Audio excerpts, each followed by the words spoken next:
Hello students, welcome to my channel. आज हम लोग क्लास 7th का साइंस चैप्टर 1 चैप्टर का नाम है जल और जंगल के सभी प्रश्नों का उत्तर बनाएंगे। प्रश्न 1, निम्नलिखित कथन सत्य है अथवा असत्य।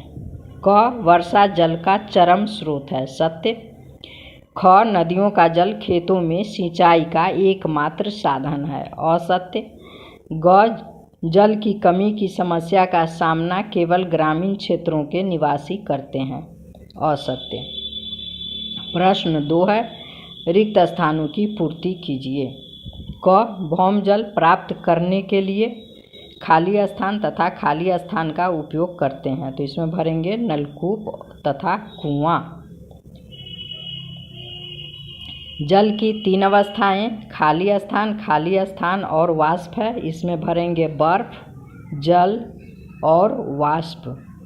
भूमि की जल धारण करने वाली परत खाली स्थान कहलाती है, तो इसमें भरेंगे भौम जल स्तर। घ, वन शुद्ध करते हैं खाली स्थान और खाली स्थान को, इसमें भरेंगे हवा और जल। घ, वन के छैवान पत्तियों और जंतु खाली स्थान को समृद्ध करते हैं, तो मृदा। छ, सूक्ष्म जीवों द्वारा मृत पादपों पर क्रिया से खाली स्थान बनता है, तो ह्यूमस।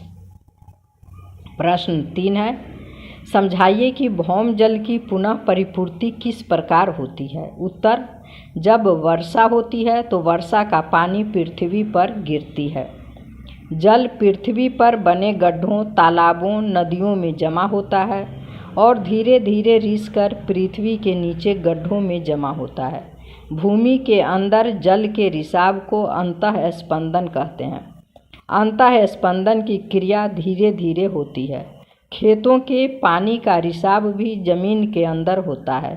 इस प्रकार की प्रक्रिया के कारण भौम जल की पुनः परिपूर्ति होती है।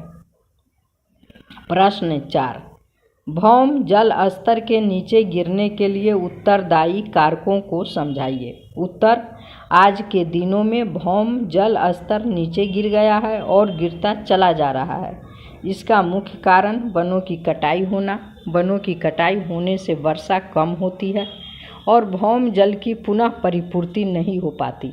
दूसरा कारण औद्योगिकीकरण है, जिसके कारण कल कारखानों में भूमि के जल का उपयोग अधिक होना, साथ ही साथ वायुमंडल प्रदूषित होना, सड़कों का निर्माण अधिकाधिक होना, जिससे जल का रिसाव पृथ्वी के अंदर रुक जाता है।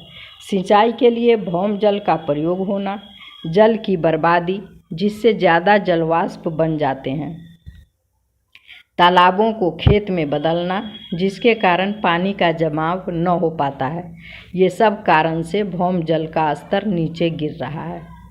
प्रश्न 5, कम से कम जल का उपयोग करते हुए बगीचे लगाने तथा रख रखाव के लिए क्या कदम उठाएंगे। उत्तर, बगीचे लगाने के लिए जल का कम उपयोग तभी संभव है जब पाइप द्वारा पेड़ की जड़ों में पानी दें, ताकि पानी बर्बाद न हो। पेड़ों के चारों ओर मिट्टी का बांध बना दें, ताकि पानी जड़ को प्राप्त हो और जल का रिसाव पृथ्वी के अंदर हो, पानी इधर उधर बहकर बर्बाद न हो। प्रश्न 7 है,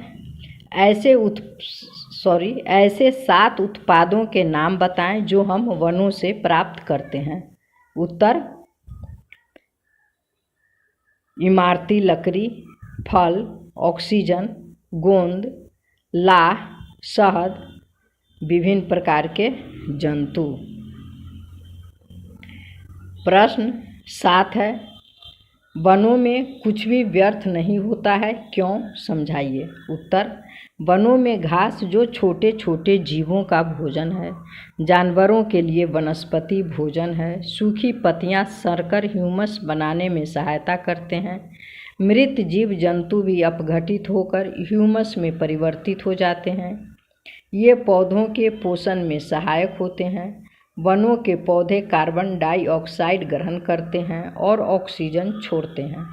लकड़ियाँ मानव के लिए उपयोगी है। इस प्रकार हम कह सकते हैं कि वनों की हर एक चीज़ें, चाहे वह सूखी पत्तियाँ ही क्यों न हो, उपयोगी है। जीव, जंतु और वनस्पति एक दूसरे पर निर्भर है। प्रश्न 8, अपघटक किसे कहते हैं? ये वन एवं जीवों की वृद्धि में किस प्रकार सहायक है? उत्तर, छोटे छोटे जीव जिन्हें खुली आँखों से नहीं देख सकते हैं, जिन्हें हम माइक्रोस्कोप की सहायता से देखते हैं, ये सूक्ष्म जीव कहलाते हैं, जिसे अपघटक कहते हैं। ये मृत जीव जंतुओं को अपघटित कर ह्यूमस में परिवर्तित कर देती है और ये पौधों के पोषण में सहायक होती है। नए नए पादपों का जन्म होता है जो शाकाहारी जंतुओं के लिए भोजन होता है। मांसाहारी जीव को लाभ होता है, अतः जीवों की वृद्धि में सहायक होता है। प्रश्न 9, ऑक्सीजन तथा कार्बन डाइऑक्साइड का संतुलन बनाए रखने में वन के योगदान को समझाइए। उत्तर, कार्बन डाइऑक्साइड वातावरण से पेड़ पौधे ग्रहण करते हैं।